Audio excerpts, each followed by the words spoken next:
Hello. So in this lab, we're going to try to hit me with a water balloon using a rubber band, giant rubber band.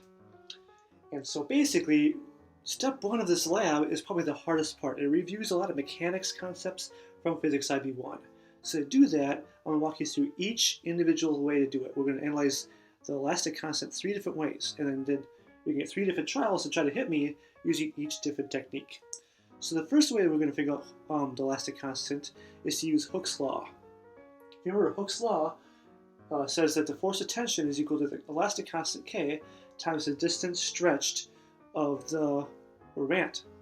So what we're going to do to get this measurement is you're going to take your bungee, make sure you keep the same bungee every single trial, you and your group, and you're going to take the bungee, and the black part you're going to just basically take a force probe and attach it to the little loop on the black part and just pull it.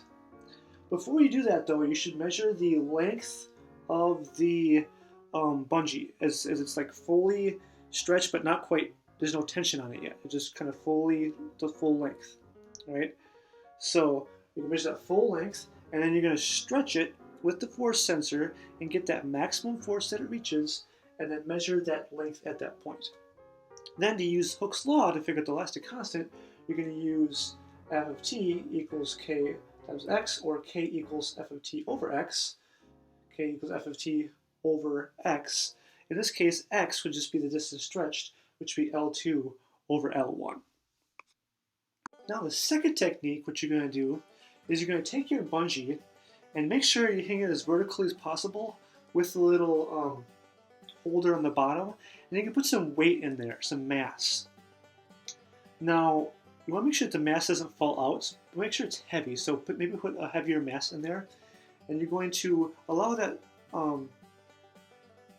bungee cord to oscillate. We're going to use simple harmonic motion and the period of a mass in the spring system to figure out the elastic constant. Now, if you remember from simple harmonic motion from Physics 1, the period of a mass in a spring is equal to 2 pi times the square root of the mass divided by k, the elastic constant.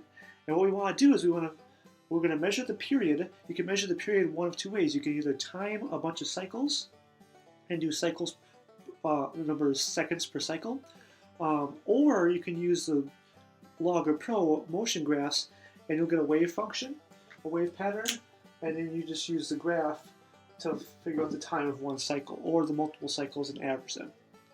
Either way, you want to try to get as close an approximation as you can. So you'll have the period, you'll have the mass, make sure you convert to kilograms. So then what you have to do is just rearrange this equation to solve for the elastic constant. It takes a little bit of algebra, but eventually you'll end up with the elastic constant as your unknown variable in newtons per meter. The final way we're going to use to analyze, or to get the elastic constant to help you figure out how far back and what size balloon to use to hit me, the final technique is to use conservation of energy. So when you pull, what you're going to do with this one is you're going to take a softball or a similar size ball, and you're going to take your group and pull it down vertically as far as you can and launch it in the air. And you're going to use conservation of energy to figure out what the elastic constant is. So when you do that, the ball and the bungee start with elastic energy, 1/2 kx squared. And then it eventually goes to kinetic energy, but then it quickly transfers to potential energy. So when the ball is at its maximum height, before it starts to fall back down, all of that kinetic energy is transferred to to potential energy. And so all of the elastic energy eventually ends up becoming potential energy. So you can set those equal to each other, and then you can use that to help you solve for your K. Now, what things do we know? Well, you'll know the mass of the ball because you can measure that with a digital scale. You know what G is on Earth, it's 9.81 meters per second meters per second.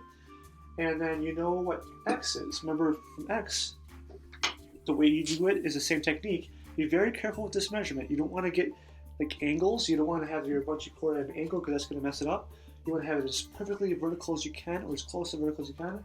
And remember, if let's say this is the length of your bungee cord, and you stretch it to some other length, that difference in length is what your X is. Now, the one variable you'll need to use to figure out is H. How high does the ball go? Obviously, you can't measure how high it goes because it's going to go really high. So what you do is you use good old kinematics. Good old SUVAT should figure that out for you. So SUVAT.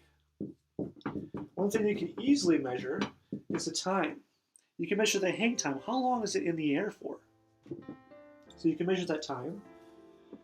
You know that if you cut that time in half, assuming you launched the ball from the ground position and it lands back on the ground, then you can cut that time in half because half of the time is going to be spent going up, half the time is going to be spent going down. So this is going to be half the hang time, HT. The acceleration of gravity is going to be g, or negative 9.81 meters per second.